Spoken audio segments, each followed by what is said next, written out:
I just played Dragon Eclipse for 25 hours, and I'm here to tell you this thing is incredibly ambitious. It promises a wandering open world exploration narrative very similar to a video game, and also the combination of a collectible card game where you build your decks, open packs, find new cards, constantly upgrade. But what if I were to tell you that neither of those actually drew me to this game? Because I have been waiting my entire life to fulfill the fantasy of being Ash Ketchum, wandering through Kanto, trying to become the master Pokemon trainer. I wanna be the very best, like no one ever was. And this game is as close as I've ever seen get to fulfilling that fantasy. You see, Pokemon has weaved itself in and out of my life over the last 20 plus years. And embarrassingly late in my childhood, I started opening up packs. I guess it was base set, Unlimited, also Fossil and Jungle. I actually did pull my very own Charizard.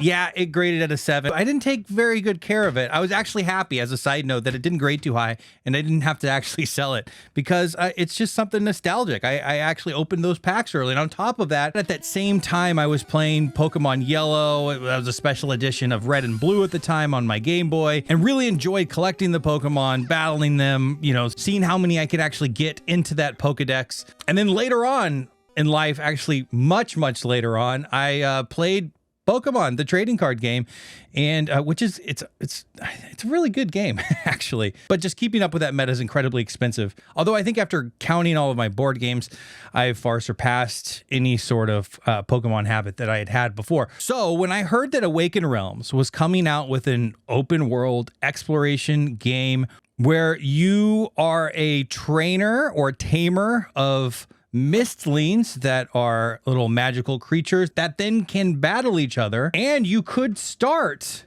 with a fire dragon, I was very intrigued. Luckily for me, the good people over at Awaken Realms sent over frankly everything to me. So in all fairness, as a warning, there's a higher than usual chance that there's some bias in this review. Not only because I love Pokemon and this is trying to deliver on that Pokemon fantasy, but you know, I got all this stuff for free. So in this video, I'm gonna go over my experiences over the last 25 hours. I completed a full campaign. I played 8 of the 12, I believe, base scenarios. There's a couple other expansion scenarios, which we'll get to. And as a little bit of a spoiler, I really expected to like one particular part of this, and by the end of the game, I totally flipped and liked the absolute opposite, the thing in which that I typically don't love in games. So where does it all start?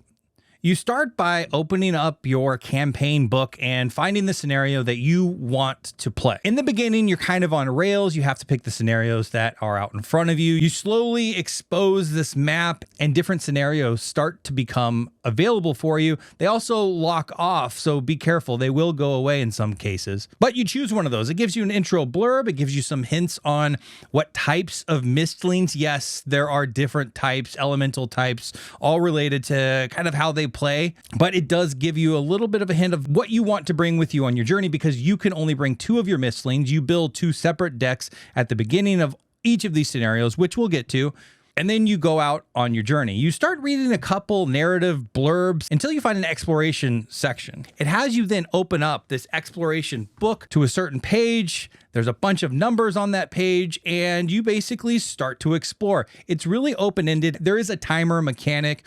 A lot of times as that timer counts down, it doesn't end your exploration, but it gives you negative consequences. That'll be a very important point a little bit later. So as you explore, you read these different passages. Each passage sends you to a new passage, and sometimes it's 3 or 4. You're flipping back and forth through this campaign journal. And I will first and foremost say, it is incredibly well written. The premise of this story is you are a head tamer of Cadeburg. I think that's how it's said. I probably just butchered that. And you're kind of pining to go out and explore the world. Lucky for you, something happens in this world. Basically, these tremors start to shake the land and Mystlings start to act in odd ways. And you have to go and figure out what the heck is causing these earthquakes. Very quickly do you do that, but there is a overarching mystery throughout this entire play. There are a lot of choices, especially in this exploration phase, that you will make, and you're going to start to gain keywords. Those keywords are asked for constantly. It's constantly asking if you have a particular keyword, or not just the keyword, a particular version of the keyword. Most keywords have multiple versions designated by a particular number, and it's kind of doing the choose your own adventure thing. I mean, it's asking you to explore these spaces, find out some secrets. There might even be passages hidden on the map for you to find that aren't particularly apparent. You might unlock more places that are hidden on that map. There's an entire secrets deck that's kind of used throughout this entire play for a lot of different reasons. But really, the core game here is you're trying to find out as much information, collect as many keywords as possible before your time ends out, or before your willingness to take on more and more negative consequences runs out. This part of the game early on really was dragging for me. It wasn't particularly apparent as to why I cared about these keywords. Yes, some of them are asked for pretty quickly after that, but then some aren't. In fact, a lot of them aren't even referenced until much later in your kind of scenario journey. So that, combined with constantly flipping through this book, just left me, I don't know, waiting for combat, which we'll get to. But I will say more than half of your time in each scenario, I would say on average, is spent reading. It's spent going through this book, making decisions. On the flip side, especially near the second half of my campaign, at least, like I said, I think there's about 4 scenarios out there that I didn't actually get to. There are some really innovative ways that they use these scenarios to drive gameplay. There's really interesting mechanics that I would love to share with you, but it would completely spoil it. I was so pleasantly surprised, I would say every once in a while, when there was an encounter in this exploration that wasn't just reading a passage, that wasn't just making decisions based upon talking to people in town or whatever it might be. There's just some really clever ways that they use decision making during this process to create an interesting game within the narrative game, if that makes sense. So once I started to get to some of those encounters, I started to perk up a bit. But then I think it was probably 2 scenarios, maybe 3 scenarios before the end, an app was surprisingly delivered. And I have to tell you, outside of a couple little quibbles from bugginess and repeating lines, it's spectacular. The voice is great. Caerberg, you've always loved this city. Perched atop a barren hill from which you can admire a scenic vista of old forest, winding merchant roads, and low rocky hills. Your gaze finds the wind turbines connected to the water pumps and forges. Their noise grates, but they fill you with pride anyway. It's engaging. It has nice inflection. It kind of changes voices a little bit to give you a little bit of personality with the characters that you're meeting along the way. I will say these characters aren't particularly fleshed out, so just reading them, sometimes they lacked a little bit of that character. But after getting this app, the characters felt more alive. And on top of that, going through this app, making those decisions, getting to the next passage, cut time down, I don't know. This is a total subjective take, 30, 40% to my narrative experience. It would have saved me so much time. So if you're thinking about this game, I highly recommend that. Even if you like reading stuff, it is just so much faster to get from one passage to the other. You're constantly having to flip pages. It just changed my experience. And then on top of that, as I get to the very end, it starts to ask for all of these keywords I've collected.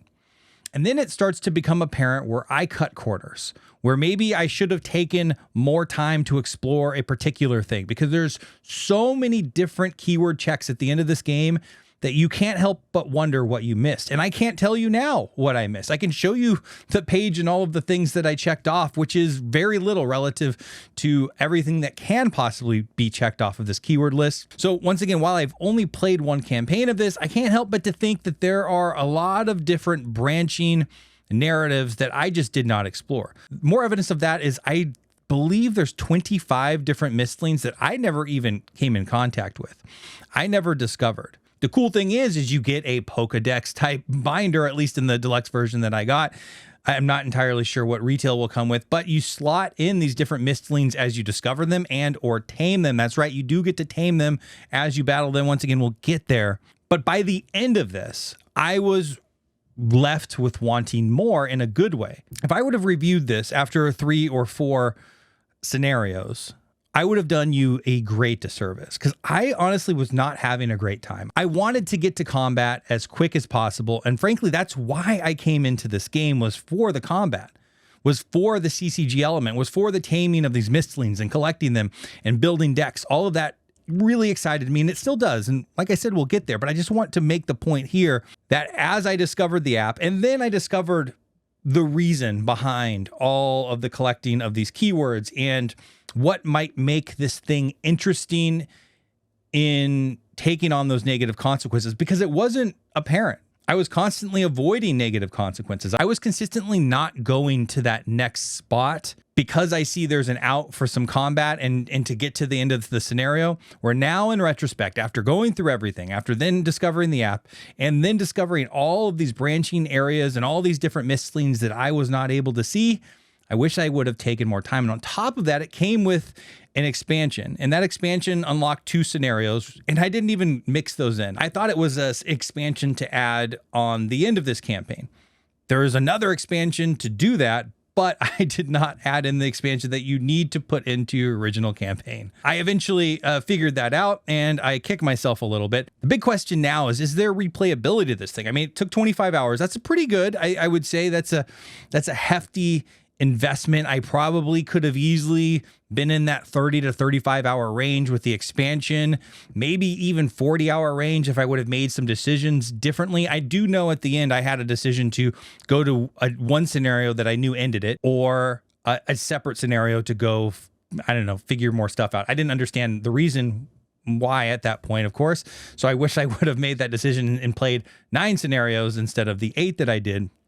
Regardless, I think I could have definitely extended my initial play. Now, is there a need to continue to go back and play it? It technically doesn't give you that option. It allows kind of these standard encounters to unlock more of the Mystlings that you never saw. It has you filter in their cards into this random encounter deck, and you'll go through and draw them and slowly, hopefully, try to tame them and bring them in. But there is another expansion that I could go and play now, and now knowing what I know and knowing that there's an app, I definitely do want to play it. Will I replay this? I don't know. I mean, I think there's some people out there that just want to see every ending possible. And there's a bunch of different endings because there's an ending keyword with 5 different endings. So I got ending number 5, which I was totally content with. If you want to see the other 4 endings, yes, there is definitely replayability. For me, playing the same story out, I don't know, maybe eventually I'll get to that. But for now, from my experience with this story and this campaign, I am absolutely content. On top of the normal exploration, there's also these little skill checks that you'll end up doing.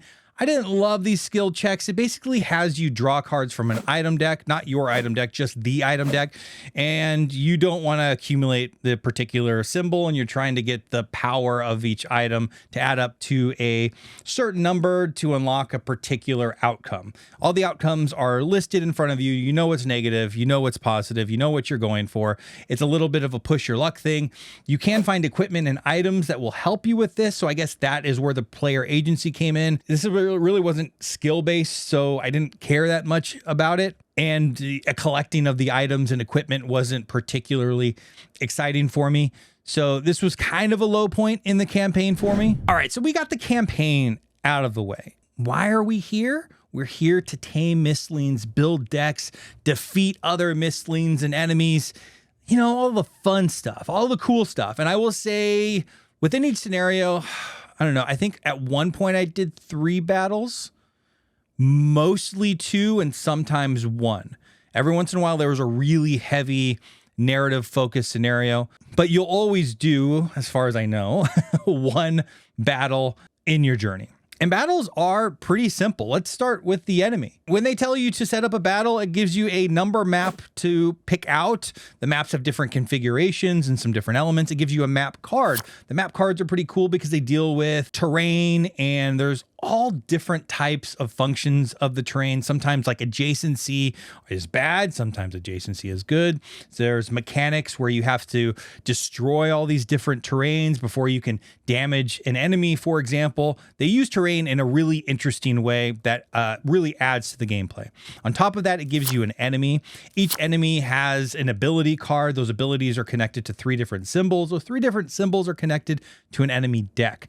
That enemy deck is constructed specific to that enemy. It'll give you a certain number of each of these cards to include. Basically, at the beginning, you'll understand how often each of these abilities are going to come up. You'll be able to do some card counting and understand what might be coming for you in the future. The deck starts face up, so you always know what the next one is that's coming. Sometimes it'll trigger 2 cards, so you won't know what that card after it. But it really allows you to prepare for what's coming, and is also incredibly simple. It's just unveiling a card and activating. The trick to this is they have a special ability that's triggered. Enemies have different timings around that triggering. It depends on the number of cards that are revealed or played. Some you'll get that special ability every 2 cards or so, and others it's 4 and 5. Basically, the worse that ability is for you, the longer it will take to activate.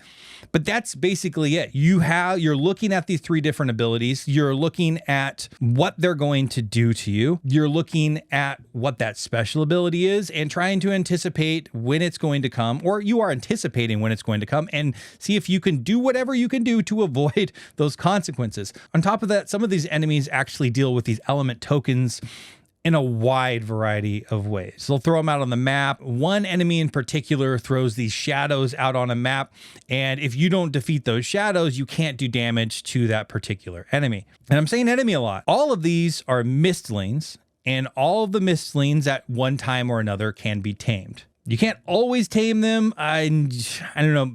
I think I've deduced why. I think it's so they can come up later on in the story, but there are a lot that are available to tame. And I think the taming is what makes this probably the most interesting. It gives you multiple conditions, 3 to 4 conditions that you have to hit in order to tame it. Once you tame it, once you've hit all those conditions, you go read a particular part of the story that's listed on the map card that you got, and you'll basically unlock all those cards in that Mystling for a future adventure. One of the reasons you're doing this is all these Mystlings have an element type. Those element types, like I had mentioned before, are often related to the hints that, hey, you might need this type of Mystling to more easily go through the scenario. And it's not just in battle. Sometimes in these scenarios, it's asking for a particular Mystling type that thematically might help you out in that narrative space, which is another one of the reasons why it's so interesting going through that exploration phase, because you might come across kind of a really fun, interesting little wrinkle in the story that your Mystling can help out with. So we're already naturally transitioned to the Mystlings. What do you do on your turn? If you've ever played, say, Arc Nova, for example, you line up all of the cards, and depending on if you select the card to the furthest right, it gives you a more powerful effect. And that's exactly what happens here. You draw 4 cards, you lay them out, and you start to play them. You'll see these Power Stone icons that are up above, and those are related to abilities that each of your Mystling has. There's kind of stock abilities based upon your Mystling's type, and then there's Mystling specific, these mega abilities that will really help you out, and you have to spend these stones. I think maybe there was 9 stones needed to do some of these really big powers. There could be more. Like I said, I haven't seen all of the different Mystlings, but you're trying to accumulate as many of these stones as possible to pull off these special abilities. But you're weighing that with what the card does, right? The card all the way to the left is only giving you 1. The one all the way to the right is giving you 3. Obviously, you want to use the most powerful version of that card. Now, the card's placement and its effect sometimes has to do with where it's slotted. For the most part, it's just the number of stones that you're accumulating, but it does. I mean, these cards work in a lot of different ways, but these special abilities are so powerful and so necessary, especially as you get into later game and tougher enemies, that you have to be trying as much as possible to be getting 2 and 3 power stones per turn. You can also get some of these stones from some of these card effects, but for the most part, it's up to your decision there. So do these Mystlings feel different to play? And that was one of my big excitements about this game. And yes, absolutely. I got this Luminesca and I was really excited because it's the first one that I came across that actually gives me kind of upgraded powers. You're playing these cards and you get this upgraded ability. And I even found a card that lets me have multiple of these upgrades at the same time. And this thing became one of my absolute favorites. I started with a young Emberling. Early on, you do make a decision between two.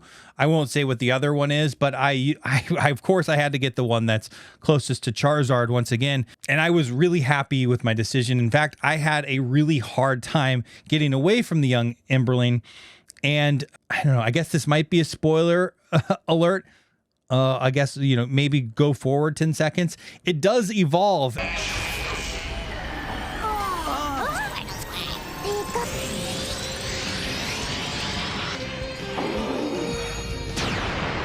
And I love the idea that I evolved my Mystling to a big Charizard. Ember. What is it called? Emberling. So they do evolve, and that is really, really cool as well. This Emberling does play completely different. It deals with a burn mechanic that does damage over time. The number of burn equals the damage that at the end of the turn the enemy will take. It loses one burn at a time. The more burn you can add and build up, the better, obviously. You have lots of cards that actually interact with the burn. There's even instances where you will get burnt as well because you are wielding that fire pretty wild. But that's just two types. I don't know the exact names off the top of my head, but it's like, wind type, psychic type, water type, grass type. I'm naming Pokemon types for the most part. But they're kind of all represented here. I would honestly love to go through each of these Mystlings for you, but that's part of the fun. And that is my clumsy transition to the deck building, because that is what's going on. At the end of every scenario, you are unlocking advancement cards. There's this big advancement deck that you start with. You can unlock a second part of that deck, which, by the way, if you're playing this, there's an errata there. The unlocking of that deck isn't actually printed in this first printing, so make sure you use the app. That's another reason to use the app, because I'm sure it's corrected there. I don't know for a fact, but I can't imagine them not correcting it in that app because it came out after that. Regardless, there's these advancement cards that aren't element specific. They're kind of general cards that anyone can use.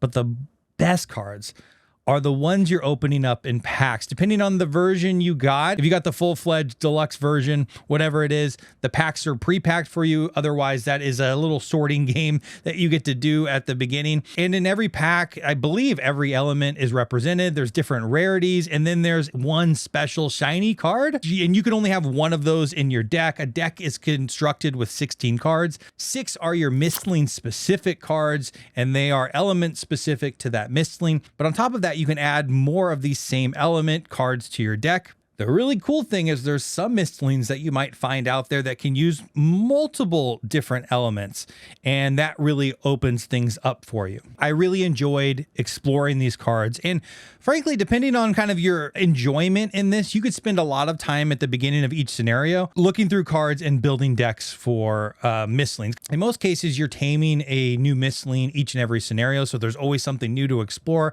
You're unlocking new cards every single time, so even if you are sticking with your old tried and true Emberling, there's new fire cards that are constantly being unlocked, and how they're unlocked is totally to chance. You're opening up packs. I was very lucky. I got one of those really powerful shiny fire cards in my very first pack, and I had picked Emberling.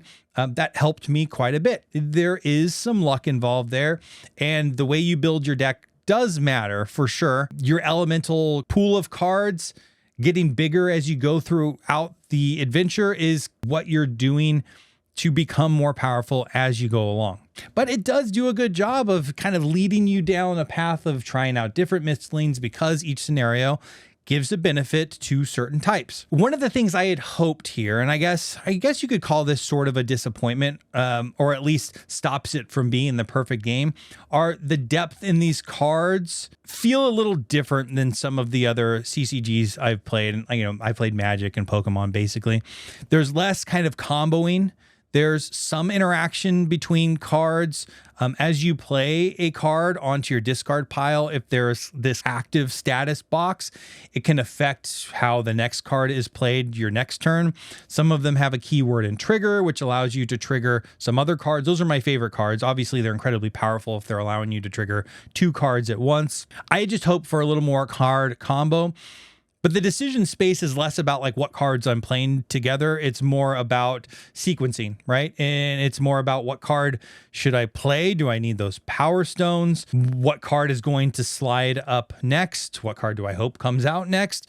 What active effect is now in place? In the example with Luminesca, am I getting kind of this power that's going to persist through the rest of the game? I guess the decisions are just in a different spot than I typically am used to having in a CCG. I'd say it's not the most in-depth ever, but it's a system I really enjoyed, especially as a mechanism to facilitate story. Where I came into this incredibly excited about the system, the CCG part. I think its implementation from like a complexity perspective is basically perfect for this story. Anything more would be pretty hardcore. I think they just kept this kind of at the perfect weight to bring anyone into this world that's interested with it. Any heavier, you might be losing some people. And any lighter, you would frankly lose me. Next, the production. The production is beautiful. Let me just B-roll run some of these minis. Yeah, I got the minis. I don't know about the standees, but they're awesome. Also got the terrain and the play mats, all of which you do not need. Terrain, for example, you put these tokens out and they represent the terrain. It's pretty easy and seamless, but the terrain looks pretty cool. It's pretty varied. I will say the mats I liked a lot more than I thought I would. I like mats in general. I hate to store them, and I don't often come away after playing with a mat, frankly, and saying like, yeah, it's worth me having to store this somewhere else. I will say the battle book without the mats has this crease down the middle, and sometimes the minis sat awkwardly when you're sitting on the crease, and a lot of the spaces are kind of right in the middle of that crease on the battle map. So I much preferred playing with the neoprene mats. And then the art, I mean, art's subjective, but it's beautiful. You could tell Awakened Realms put a ton of time and effort into the illustrations of these cards. I wish there were actually more illustrations in the campaign book. I will say the illustrations, as far as I saw, all of them also came up in the app, which is a huge, huge bonus. You don't even need to open the book to see the illustrations they want you to see in a particular scenario. But yeah, the card art's great. The minis, I think Awakened Realms is just known for doing awesome minis at this point, and they're beautiful. So like production on this thing is pretty insane. So that brings me to the end. This is the final thoughts here. I thought I was going into this game to play a CCG with a little bit of adventure. I was going to be able to capture tame Mystlings and kind of live that fantasy. I didn't expect to like the story. And out of the gates, I liked the writing. I didn't like the process. I didn't like flipping through the books back and forth and just the amount of time it took away from battle. But in retrospect, in the end, I would have come into this with a little bit of a different perspective. And I think the app would have changed everything for me. I think it would have sped up the process so much more that getting a game in at night from kind of like post dinner to the time I got to bed was much easier. A lot of times I was playing this basically all night long, and it kind of took away from any time I would have extra other than just eating and then going to work the next day. With that app, I think it would have given me the buffer needed to kind of comfortably complete these sittings in one evening without having to take the entire evening. And like I said, battle is good. And I think as a component of the narrative experience, this just works together beautifully. I think for me to kind of put it in the S tier of my games, I would need that depth and complexity I would find in a regular CCG. But for what this is, and I think who the target customer is, this definitely could be an S tier game for yourself and maybe your partner, whoever you wanted to bring in on this. I completely enjoyed my experience here. I'm torn on whether I play the same campaign again, especially because there's 4 scenarios that I didn't play. I definitely want to play the full expansion. I don't know. I think that adds a couple scenarios. There's a whole expansion book there, and it adds more Mystlings, and I saw minis and stuff in there. Like I said, I can't fully speak to it because I haven't gotten into it. and I will definitely explore this more from a PvP perspective. Roguelite is where I have not gone. I like the idea of this. In general, I really like roguelite games. I like this one shot, see how powerful you can get and how far you can go. So that is a bonus. So there's definitely things out there that I want to explore more in this game. Even after the 25 hours, it probably should have been 30 to 35 hours, maybe 40 hours on this first campaign pass. I like the sense of discovery. I like solving the mysteries. I like the variety in those exploration phases. I really like building the decks. I like opening up the packs. I like seeing all of the new cards. I like taming the Mystlings. There's not a lot that I don't like about this game. It's just an investment. It's a major time investment. It's kind of a hobby in a box or in a few boxes, depending on what you got, right? Like it's almost unfair to call this a board game, frankly, because there's just so much here. And my hat's off to Awaken Realms. I think this is a really great game. And if you've made it this far and you liked it, hey, maybe subscribe. I don't know. With all that said, though, I really appreciate you being here. Have yourself a great day.